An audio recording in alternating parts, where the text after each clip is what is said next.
saya sempat tersentuh ketika beberapa kali melihat orang yang kondisinya berkekurangan, tetapi mereka menunjukkan kelebihannya.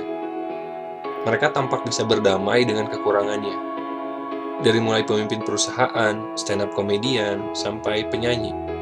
Secara fisik, mungkin mereka berbeda, tapi mereka berani tampil menjadi dirinya sendiri, tanpa takut dihujat atau dihina.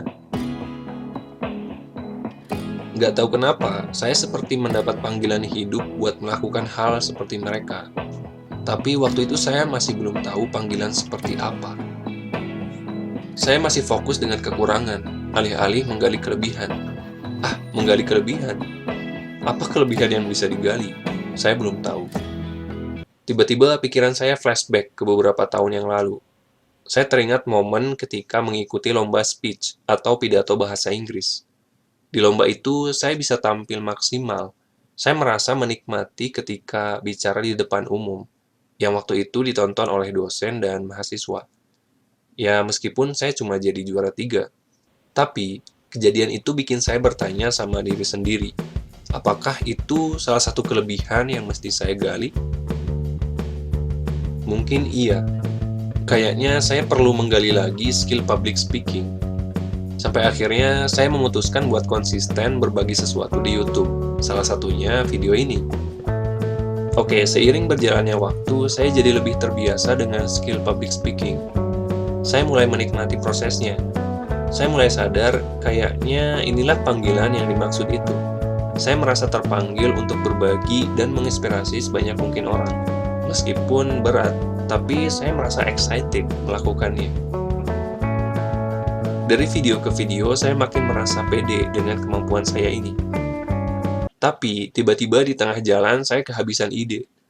Lebih tepatnya, saya jadi nggak punya ruang buat mencari ide dan membagikannya. Lagi-lagi ini karena masalah dari lingkungan. Orang-orang mengharapkan saya menjadi sesuatu yang mereka mau, di saat saya udah menemukan jalan ninja saya. Dari situ, saya malah berhenti bikin konten. Lagi-lagi berhenti. Saya habiskan beberapa minggu tanpa bikin konten sama sekali, tanpa berbagi apapun. Karena waktu itu saya bingung buat memilih antara mengikuti ekspektasi dan harapan orang lain, atau memilih jalan saya sendiri.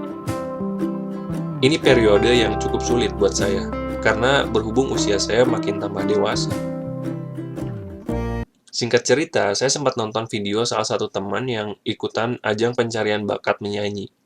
Saya kenal dan tahu orangnya seperti apa. Meskipun nggak deket-deket banget sih. Intinya, saya cukup kaget karena dia bisa lolos ke babak-babak selanjutnya. Dia memang passionate di bidang nyanyi. Bahkan selera musiknya bisa dibilang anti-mainstream. Saya nonton videonya berkali-kali, terus mikir, dia berjuang banget dengan kelebihannya sampai bisa di titik itu. Pasti perjuangannya nggak main-main. Waduh, entah energi apa yang menjalar di tubuh saya. Saya putuskan buat bangkit dan memperjuangkan kelebihan dan panggilan hidup saya. Kuncinya adalah mau menerima diri sendiri dan mau menerima segala konsekuensi.